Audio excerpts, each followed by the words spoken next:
Nagasandra to Madavara ಮಾರ್ಗದಲ್ಲಿ metro signal test ನಡೀತಾ ಇದೆ. ಪೀಣ್ಯದಿಂದ ನಾಗಸಂದ್ರವರೆಗೆ ಮೆಟ್ರೋ ಸೇವೆ ಸ್ಥಗಿತ ಆಗಿದೆ. ಹಸಿರು ಮಾರ್ಗದ ಮೆಟ್ರೋ ಸಂಚಾರದಲ್ಲಿ ವ್ಯತ್ಯಯ ಆಗಿದ್ದು ಪ್ರಯಾಣಿಕರ ಅನುಕೂಲಕ್ಕಾಗಿ ಬಿಎಂಟಿಸಿಯಿಂದ ಬಸ್ ವ್ಯವಸ್ಥೆ ಮಾಡಲಾಗಿದೆ. ಪೀಣ್ಯ ಮೆಟ್ರೋ ನಿಲ್ದಾಣದಿಂದ ಪ್ರಯಾಣಿಕರಿಗೆ ಬಸ್ ವ್ಯವಸ್ಥೆಯನ್ನ ಕಲ್ಪಿಸಲಾಗಿದೆ. ಪ್ರಯಾಣಿಕರಿಗೆ ತೊಂದರೆ ಆಗಬಾರದು ಅಂತ ಬಿಎಂಟಿಸಿ ಬಸ್ ಸೇವೆಯನ್ನ ಒದಗಿಸಿದೆ. ಹಸಿರು ಮಾರ್ಗದ 3 ಮೆಟ್ರೋ ನಿಲ್ದಾಣಗಳಲ್ಲಿ ಸಂಚಾರ ಸ್ಥಗಿತ ಆಗಿದೆ. ಹಸಿರು ಮಾರ್ಗದಲ್ಲಿ ಪೀಣ್ಯ ನಿಲ್ದಾಣದವರೆಗೆ ಮಾತ್ರ ಮೆಟ್ರೋ ಇದೆ. ಪೀಣ್ಯದಿಂದ ನಾಗಸಂದ್ರದ ತನಕ ಮೆಟ್ರೋ ಸೇವೆ ಸ್ಥಗಿತ ಆಗಿದೆ. ಪೀಣ್ಯದಿಂದ ನಾಗಸಂದ್ರದವರೆಗೆ ಮಾತ್ರ ಬಸ್ ಸೇವೆಯನ್ನ ಬಿಎಂಟಿಸಿ ಕಲ್ಪಿಸಿದೆ. ನಾಗಸಂದ್ರ ಟು ಮಾದಾವರ ಮಾರ್ಗದಲ್ಲಿ ಮೆಟ್ರೋ ಸಿಗ್ನಲ್ ಟೆಸ್ಟ್ ನಡೀತಾ ಇರೋದ್ರಿಂದ ಪೀಣ್ಯದಿಂದ ನಾಗಸಂದ್ರದ ತನಕ ಮೆಟ್ರೋ ಸೇವೆ ಸ್ಥಗಿತ ಆಗಿದೆ. ಹಸಿರು ಮಾರ್ಗದ ಮೆಟ್ರೋ ಸಂಚಾರದಲ್ಲಿ ವ್ಯತ್ಯಯ ಆಗಿದೆ. ಕೆಲವೊಂದಷ್ಟು ಜನರಿಗೆ ಇದರ ಬಗ್ಗೆ ಗೊತ್ತಿರುತ್ತೆ, ಆದರೆ ಕೆಲವೊಂದಷ್ಟು ಜನರಿಗೆ ಇದರ ಬಗ್ಗೆ ಗೊತ್ತಿರೋದಿಲ್ಲ. ಹಾಗಾಗಿ ಒಂದು ಕಡೆಯಿಂದ ಇನ್ನೊಂದು ಕಡೆಗೆ ಪ್ರಯಾಣ ಮಾಡೋರು ಗೊತ್ತಿಲ್ಲದೆ ಮೆಟ್ರೋ ಸ್ಟೇಷನ್ಗಳಿಗೆ ಬಂದು ಬಿಡುತ್ತಾರೆ. ಆದರೆ ಪ್ರಯಾಣಿಕರಿಗೆ ಅನಾನುಕೂಲ ಆಗಬಾರದು, ಮೆಟ್ರೋ ಇಲ್ಲ ಅನ್ನೋ ಕಾರಣಕ್ಕೆ ಡೆಸ್ಟಿನೇಷನ್ ರೀಚ್ ಆಗೋದಕ್ಕೆ ಪರದಾಡಬಾರದು ಅನ್ನೋ ಕಾರಣದಿಂದಾಗಿ ಬಿಎಂಟಿಸಿ ಬಸ್ ವ್ಯವಸ್ಥೆ ಮಾಡಿದೆ. ಪೀಣ್ಯದಿಂದ ನಾಗಸಂದ್ರದ ತನಕ ಮಾತ್ರ ಬಸ್ ಸೇವೆ ಇದೆ.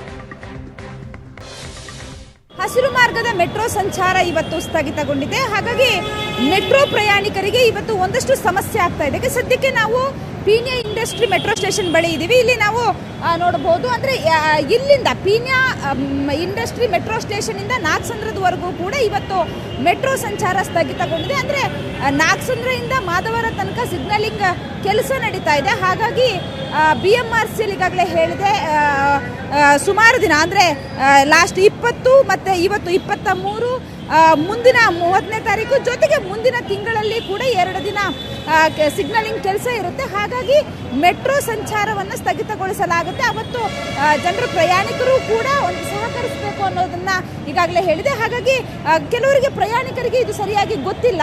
ಹಾಗಾಗಿ ಬರುವಂತಹ ಪ್ರಯಾಣಿಕರು ಬೆಳಗ್ಗೆ ಬೇಗ ಕಚೇರಿಗೆ ಹೋಗಬೇಕು ಅನ್ನುವಂತಹ ಪ್ರಯಾಣಿಕರಿಗೂ ಕೂಡ ಇದು ತುಂಬ ತೊಂದರೆ ಆಗ್ತಾ ಇದೆ. ಯಾವ ರೀತಿ ಇಲ್ಲಿಂದ ಅಂದರೆ ಪೀಣ್ಯ ಇಂಡಸ್ಟ್ರಿಯಿಂದ ನಾಗಸಂದ್ರಕ್ಕೆ ಹೋಗುವಂತಹ ಪ್ರಯಾಣಿಕರು ಯಾವ ಥರ ಹೋಗಬೇಕು ಅನ್ನುವಂಥದ್ದು ಗೊತ್ತಾಗ್ತಿಲ್ಲ.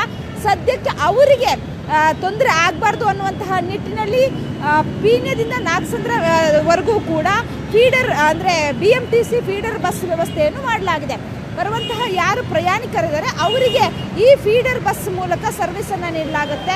ಇಲ್ಲಿಂದ ಅಲ್ಲಿವರೆಗೂ ಅಂದರೆ ಮೆಟ್ರೋ ಪೀಣ್ಯ ಇಂಡಸ್ಟ್ರಿ ಮೆಟ್ರೋ ಸ್ಟೇಷನ್ನಿಂದ ನಾಗಸಂದ್ರದವರೆಗೂ ಕೂಡ ಅವರು BMTC ಫೀಡರ್ ಬಸ್ ಮೂಲಕ ಹೋಗಬಹುದು. ಮೆಟ್ರೋ ಇವತ್ತು ಇಲ್ಲ, ಯಾವ ರೀತಿ ತೊಂದರೆ ಆಗ್ತಾ ಇದೆ? ಜಾಸ್ತಿ ತೊಂದರೆ ಆಗ್ತಾ ಇದೆ ಮೇಡಮ್. ನಮಗೆ ಬಸ್ಗಳೇ ಇಲ್ಲ. ಇದು ಮೆಟ್ರೋ ಡೈಲಿ ಮೆಟ್ರೋಲ್ಲಿ ಹೋಗ್ತಾ ಇದ್ವಿ, ಟೈಮ್ ಕರೆಕ್ಟಾಗಿ ಕೆಲಸಕ್ಕೆ ಹೋಗ್ತೀವಿ. ಟ್ರೈನ್ ನಾವು ಸಡನ್ ಆಗಿ ಕ್ಯಾನ್ಸಲ್ ಮಾಡಿಬಿಟ್ರೆ ನಮ್ಗೆ ತೊಂದರೆ ಆಗುತ್ತೆ.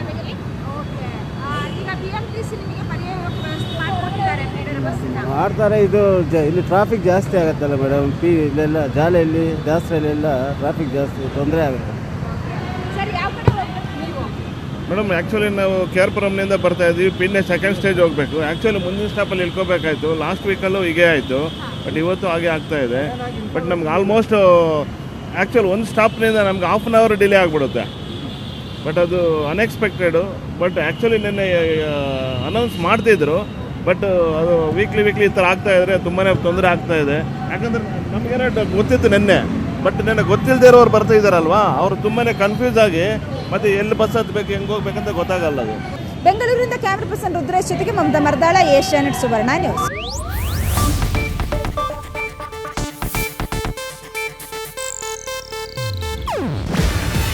ಇದು ಏಷ್ಯಾನೆಟ್ ನ್ಯೂಸ್ ನೆಟ್ವರ್ಕ್ ಪ್ರಸ್ತುತಿ.